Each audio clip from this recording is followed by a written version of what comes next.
আসসালামু আলাইকুম ওয়া রাহমাতুল্লাহ। আজকের ক্লাসে এসএসসি ফিনান্স প্রথম পত্রের তৃতীয় অধ্যায় অর্থের সমমূল্য। আজকে এই অধ্যায় থেকে একটি সৃজনশীল অঙ্ক সমাধান করব। যে সৃজনশীল অঙ্কটি রাজশাহী বোর্ড 2023 সালে এসেছে। আজকে হচ্ছে এই অধ্যায়ের 9 নম্বর ক্লাস। এর আগের 8টি ক্লাসের মধ্যে আমি এই অধ্যায়ের বেসিক নিয়ে আলোচনা করেছি এবং কয়েকটি সৃজনশীল অঙ্ক সমাধান করে দিয়েছি। তোমরা চাইলে এই ক্লাসগুলো দেখে আসতে পারো। আমি প্রশ্নটি পড়তেছি, জনাব সাকিব কিস্তিতে বার্ষিক 12% হার সুদে 10 লক্ষ টাকার একটি গাড়ি ক্রয় করেন। কোম্পানি তাকে আগামী 5 বছর প্রত্যেক বছরের শুরুতে কিস্তি পরিশোধ করার পরামর্শ দেন। তাহলে এটা হচ্ছে উদ্দীপক।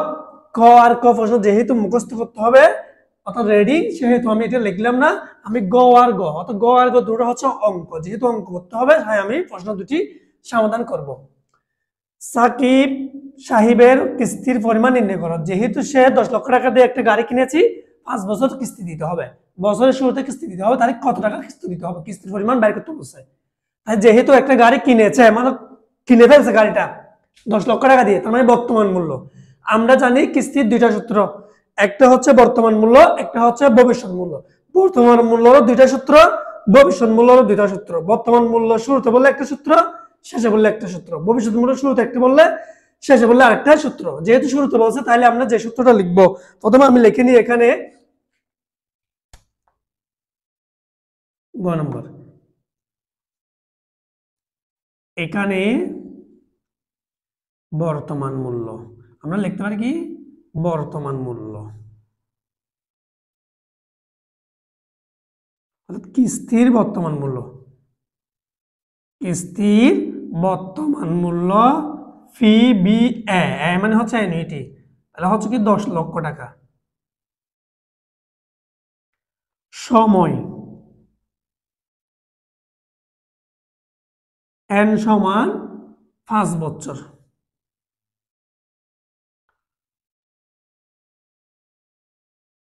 সুদের হার আয় সমান বলে দিছে 12%, বা 12কে 12% 100 দিয়ে ভাগ করলে আসবে 0.12।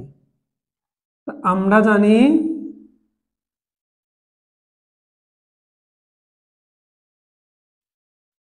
এফ বি এ সমান A into 1 minus 1 divided by 1 plus I to the power N into 1 plus I. এটা হচ্ছে কিস্তির বর্তমান মূল্যের শুরুর সূত্র।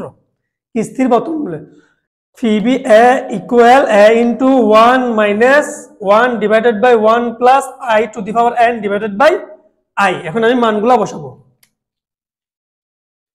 বা কিস্তির বর্তমান মূল্য হচ্ছে 10 লক্ষ টাকা। যেহেতু আমাদেরকে বের করতে বলবো, অর্থাৎ এর মানটাই আমরা বের করবো, কিস্তির পরিমাণ আমরা জানি না, 0.12। অর্থাৎ এখানে যে কাজটা করতে হবে আমাদেরকে, আই এর মান হচ্ছে 0.12, 1 মাইনাস 1, 1 যোগ 0.12 পাওয়ার হিসেবে দিব আমরা 5 বছর, যেহেতু 5 বছরের কথা বলছে 5 বছর ইন্টু 1 যোগ 0.12। তাহলে আমরা এখানে যে কাজটা করেছি, বর্তমান মূল্য 10 লক্ষ টাকা লিখলাম, এর মান তো আমরা বের করব, আর 1 এর জায়গায় 1 লিখলাম, 1 এর জায়গায় 1 লিখলাম, আই এর মান হচ্ছে 0.12, এন হচ্ছে 5 বছর।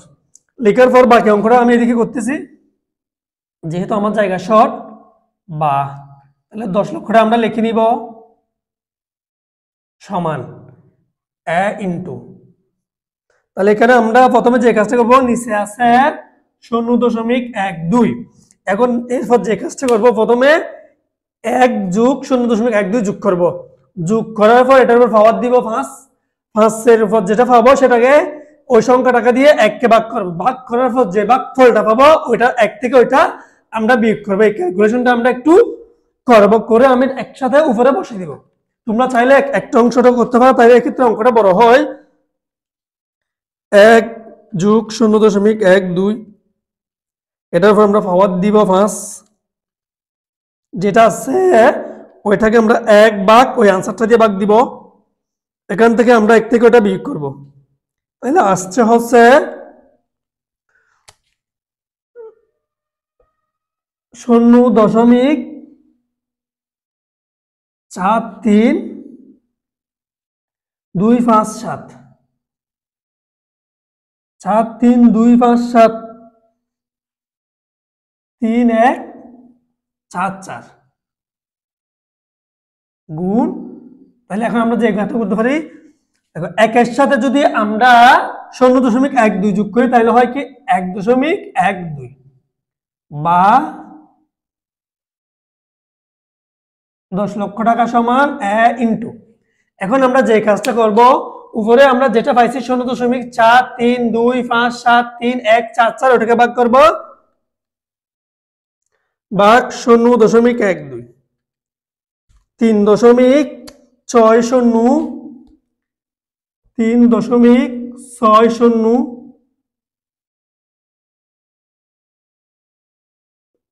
477 6202 গুণ 1.12 বা আমরা 10 লক্ষ টাকাটা লিখে নিব ইকুয়াল ইন্টু, মানে এই দুটোটা আমরা গুণ করব, তাহলে গুণ করলে আসে 1.12। তাহলে আমরা লিখতে পারি কি 4.3734937 বা সমান। এখন আমরা যে কাজটা করতে পারি,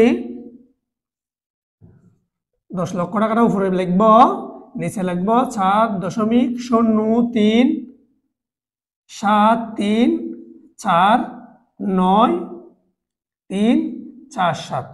সুতরাং সমান, মানে এখানে আমি যে কাজটা করেছি এই অংশটুকু এই পাশে আনলাম, এই অংশটুকু এই পাশে নিয়ে গেলাম, এরপর যে কাজটা করলাম যেহেতু এর সাথে সংখ্যাটা গুণ অবস্থা আছে ওই পাশে ভাগ এক লাইন আমি কম করেছি।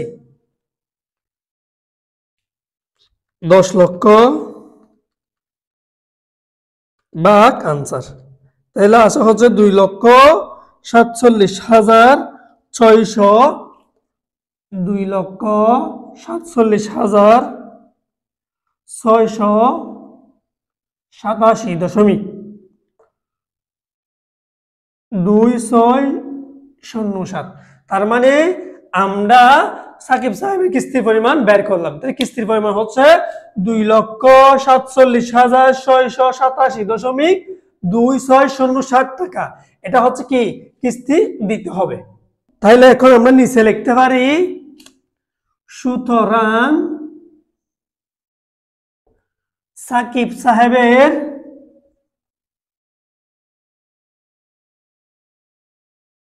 কিস্তির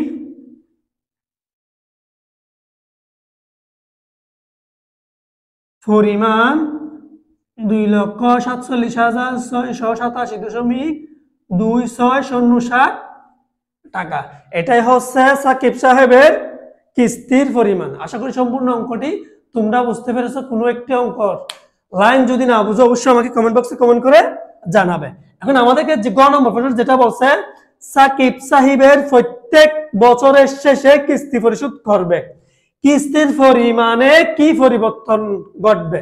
মানে এখানে বিষয়টা বোঝাতে চেয়েছে যে গ নম্বর যে অঙ্কটা বলছি, তাহলে কিস্তি হচ্ছে বছরের শুরুতে দিছে, যদি শেষে দেয় তাহলে কত টাকা আসবে, কিস্তির মধ্যে পার্থক্য হবে কি না, কি পার্থক্য হবে। অর্থাৎ এখন আসছে কিস্তির পরিমাণ 2,47,687.2607 টাকা। যদি বছরের শেষে কিস্তি দেয় তাহলে কি হবে, বছরের শেষে যদি কিস্তি দেয় তাহলে কোনো পরিবর্তন হবে কি না। তাহলে অঙ্কটা আমি এখন সমাধান করব। মানে এখানে খুব সহজে আমরা অঙ্কটা করতে পারি। তোমাদেরকে সিম্পল একটা ট্রিক্স বুঝাই দিই। দেখো গ নম্বর বছর যেহেতু বছরের শেষে, শেষে বলার অর্থ হচ্ছে কি 1 যোগ আয়টা আসবে না। আমরা জানি কিস্তির দুইটা সূত্র, বর্তমান মূল্যের দুইটা সূত্র, ভবিষ্যৎ মূল্যের দুইটা সূত্র। বর্তমান মূল্যের ক্ষেত্রে কি হয়, যদি শেষে বললে একটি সূত্র, শুরুতে বললে একটা সূত্র। মানে কিস্তি যদি বছরের শুরুতে দেয় তাইলে যে সূত্র হচ্ছে এটা, শেষ দিলে এটা আসবে না। তাহলে আমি অঙ্কটা একটু শর্টকাটে করে দিই। এখানে আমরা প্রথমে লিখতে পারি কি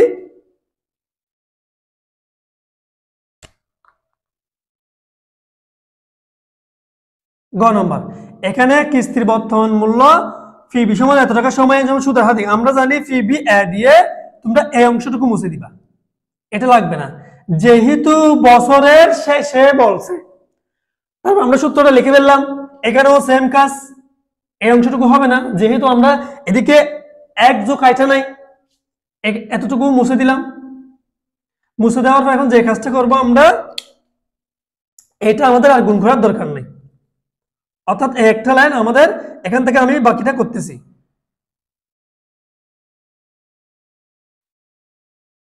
এতটুকু হচ্ছে সিম্পল অঙ্ক, মানে অঙ্ক করার কিছু করার দরকার নেই, যেহেতু আগেরটা করছি শুরুতে, সেজন্য এক্সট্রা একটা অংশ আছে, এক যোগ আয়।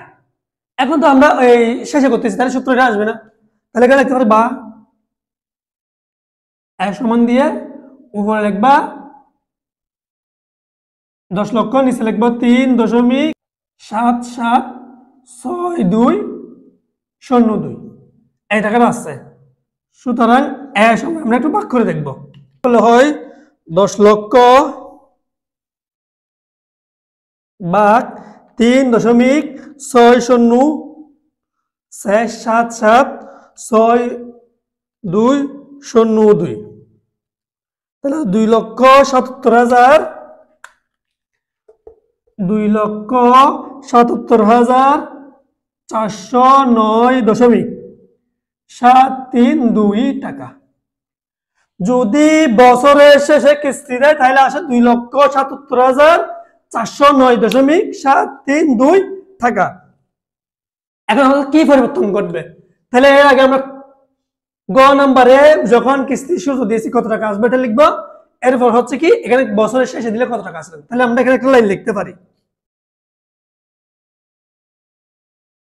গ হতে পাই বছরের শুরুতে কিস্তির পরিমাণ হলো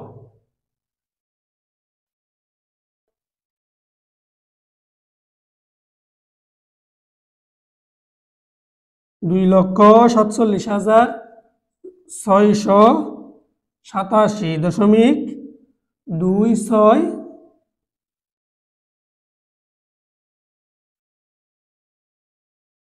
গ হতে ফাইদি লিখবো বছরের শুরুতে কিস্তির পরিমাণ 2,47,687.2607 টাকা।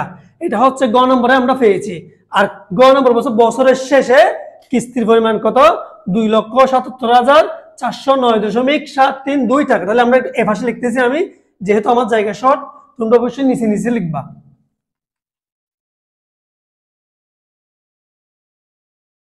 তাহলে বছরের শুরুতে দিলে কিস্তির পরিমাণ হচ্ছে 2,47,687.62607, শেষে দিলে 2,77,409.732। তার মানে কি বেশি দিতে হবে, আমরা লিখতে পারি কি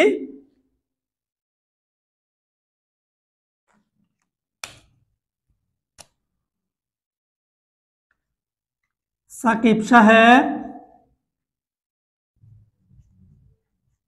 প্রত্যেক বছরের শেষে কিস্তি পরিশোধ করলে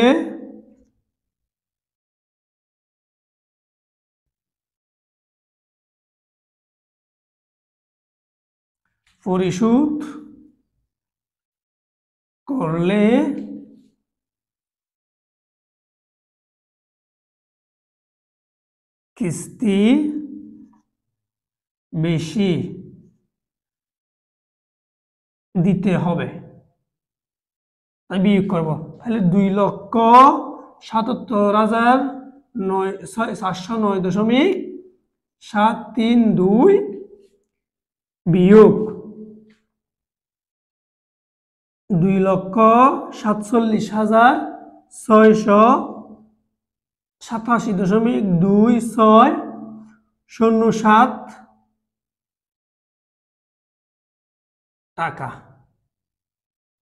বা দেখো আমরা যে কাজটা করতে পারি, যদি বছরের শেষে কিস্তি দেয় তাহলে 2,77,409.732 থেকে 2,47,687.2607 বিয়োগ করতে হবে। তাহলে বিয়োগ করে আমরা পাই 2,87,687.2607। তাহলে 29,000 টাকার পরিমাণটা আছে হচ্ছে 29,722.47